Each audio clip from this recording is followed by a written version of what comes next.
بسم اللہ الرحمن الرحیم۔ دوستو، لوگ لاکھوں روپیہ لگا کر اللہ کے گھر کا حج کرنے کے لیے جاتے ہیں اور وہاں امام کعبہ کا خطبہ سماعت کرتے ہیں۔ اس کے باوجود ہم میں سے کئی لوگ اس خطبے سے ناواقف ہیں کہ جو اس دن ہمیں بیان کیا جاتا ہے۔ آئیے آج آپ کو وہ خطبہ بتاتے ہیں۔ اللہ کے آخری نبی صلی اللہ علیہ وسلم نے حجۃ الوداع کے موقع پر کیا خطبہ ارشاد فرمایا، اس میں ہمیں کن کن باتوں سے منع کیا اور کن باتوں کا حکم دیا۔ تمام خطبہ سماعت کرنے کے لیے آج کی ویڈیو آخر تک دیکھیے۔ لیکن اس سے پہلے اگر آپ نے ہمارا چینل سبسکرائب نہیں کیا تو بھی سبسکرائب کیجیے اور بیل آئیکن کو ضرور پریس کیجیے تاکہ ہر نوٹیفیکیشن آپ کے پاس بر وقت پہنچ سکے۔ اللہ کے نبی صلی اللہ علیہ وسلم نے سب سے پہلے اللہ کی تعریف کی۔ آپ فرماتے ہیں، سب تعریف اللہ ہی کے لیے ہے، اسی کی حمد کرتے ہیں، اسی سے مدد چاہتے ہیں، اسی سے معافی مانگتے ہیں، اسی کے پاس توبہ کرتے ہیں، اور ہم اللہ ہی کے ہاں اپنے نفسوں کی برائیوں اور اپنے اعمال کی خرابیوں سے پناہ مانگتے ہیں۔ جسے اللہ ہدایت دے تو پھر کوئی اسے بھٹکا نہیں سکتا، اور جسے اللہ گمراہ کرے اس کو کوئی اور ہدایت نہیں دے سکتا۔ میں شہادت دیتا ہوں کہ اللہ کے سوا کوئی معبود نہیں، وہ ایک ہے، اس کا کوئی شریک نہیں، اور میں شہادت دیتا ہوں کہ محمد صلی اللہ علیہ وسلم اس کے بندے اور رسول ہیں۔ مزید ارشاد فرماتے ہیں، لوگوں، میں تمہیں اللہ سے ڈرنے کی تاکید کرتا ہوں اور اس کی اطاعت پر آمادہ کرتا ہوں، اور میں اسی سے ابتدا کرتا ہوں جو بھلائی کرنے والا ہے۔ لوگوں، میری باتیں سن لو، مجھے کچھ خبر نہیں کہ میں تم سے اس قیام گاہ میں اس سال کے بعد کبھی دوبارہ ملاقات کر سکوں۔ ہاں، جاہلیت کے تمام دستور آج میرے پاؤں کے نیچے ہیں۔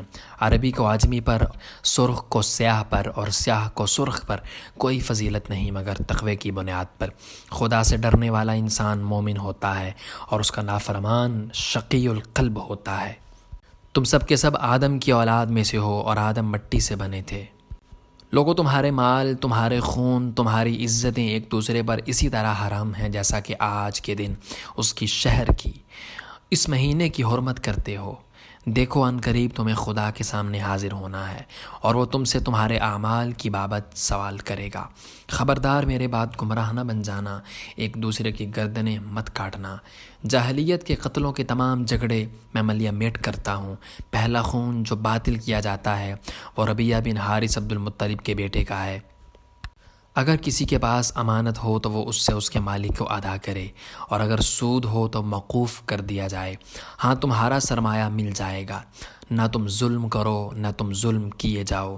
اللہ نے فیصلہ فرما دیا ہے کہ سود ختم کر دیا گیا ہے، اور سب سے پہلے میں عباس بن عبد المطلب کا سود باطل کرتا ہوں۔ لوگوں، تمہاری اس سرزمین میں شیطان اپنے پنجے گاڑے ہوئے ہے اور مایوس ہو چکا ہے، لیکن دیگر چھوٹے گناہوں میں اپنی اطاعت کیے جانے پر خوش ہوتا ہے، اس لیے اپنا دین اس سے محفوظ رکھنا۔ اللہ کی کتاب میں مہینوں کی تعداد اسی دن سے 12 ہے جب اللہ نے زمین و آسمان پیدا کیے تھے۔ ان میں سے 4 حرمت والے مہینے ہیں، 3 ذی قعدہ، ذوالحجہ اور محرم لگاتار رہیں گے، اور رجب تنہا ہے۔ لوگوں، اپنی بیویوں کے متعلق اللہ سے ڈرتے رہنا۔ خدا کے نام کی ذمہ داری سے تم نے ان کو بیوی بنایا ہے، اور خدا کے کلام سے تم نے ان کا جسم اپنے لیے حلال بنایا ہے۔ تمہارا حق عورتوں پر اتنا ہے کہ وہ تمہارے بستر پر کسی غیر کو نہ آنے دیں، لیکن اگر وہ ایسا کریں تو ان کو ایسی مار مارو جو نمودار نہ ہو۔ اور عورتوں کا حق تم پر یہ ہے کہ تم ان کو اچھی طرح کھلاؤ، اچھی طرح پہناؤ۔ تمہارے غلام تمہارے ہیں، جو خود کھاؤ ان کو بھی کھلاؤ، اور جو خود پہنو ان کو بھی پہناؤ۔ خدا نے وراثت میں ہر حقدار کو اس کا حق دیا ہے۔ اب کسی وراثت کے لیے وصیت جائز نہیں ہے۔ لڑکا اس کا وارث جس کے بستر پر پیدا ہو۔ زناکار کے لیے پتھر اور ان کے حساب خدا کے ذمے ہیں۔ عورت کو اپنے شوہر کے مال میں سے اس کی اجازت کے بغیر لینا جائز نہیں۔ قرض ادا کیا جائے، عاریت واپس کی جائے، عطیہ لوٹا دیا جائے، ضامن تاوان کا ذمہ دار ہے۔ مجرم اپنے جرم کا آپ ذمہ دار ہے۔ باپ کے جرم کا بیٹا ذمہ دار نہیں، اور بیٹے کے جرم کا باپ ذمہ دار نہیں ہے۔ اگر کٹی ہوئی ناک کا کوئی حبشی بھی تمہارا امیر ہو اور وہ تم کو خدا کی کتاب کے مطابق لے کر چلے تو اس کی اطاعت اور فرما بردار بہت ضروری ہے۔ لوگوں، نہ تو میرے بعد کوئی نبی آئے گا اور نہ ہی کوئی جدید امت پیدا ہوگی۔ خوب سن لو کہ اپنے پروردگار کی عبادت کرنا اور پنجگانہ نماز ادا کرنا، سال بھر میں 1 مہینہ رمضان کے روزے رکھنا، استطاعت ہو تو خانہ کعبہ کا حج کرنا، میں تمہارے اندر ایک چیز چھوڑ کر جا رہا ہوں، اگر تم نے اس کو مضبوطی سے پکڑ لیا تو گمراہ نہ ہوگے۔ وہ کیا چیز ہے؟ کتاب اللہ اور سنت رسول صلی اللہ علیہ وسلم۔ دوستو، اس جامع خطبے کے بعد آن حضرت صلی اللہ علیہ وسلم نے مجمع سے خطاب کرتے ہوئے فرمایا، لوگوں، قیامت کے دن خدا میری نسبت پوچھے گا تو کیا جواب دو گے؟ صحابہ نے عرض کی، یا رسول اللہ صلی اللہ علیہ وسلم، ہم کہیں گے کہ آپ نے خدا کا پیغام پہنچا دیا اور آپ نے فرض ادا کر دیا۔ آپ نے آسمان کی طرف انگلی اٹھائی اور فرمایا، اے خدا تو گواہ رہنا، اے خدا تو گواہ رہنا، اے خدا تو گواہ رہنا۔ اس کے بعد آپ نے ہدایت فرمائی کہ جو حاضر ہیں وہ میرا پیغام ان تمام لوگوں تک پہنچا دیں کہ جو یہاں حاضر نہیں ہیں۔ دوستو، امید کرتے ہیں کہ آپ کو اس ویڈیو میں آقا کریم علیہ الصلوۃ والسلام کا خطبہ حج کھل کر سامنے آ گیا ہوگا۔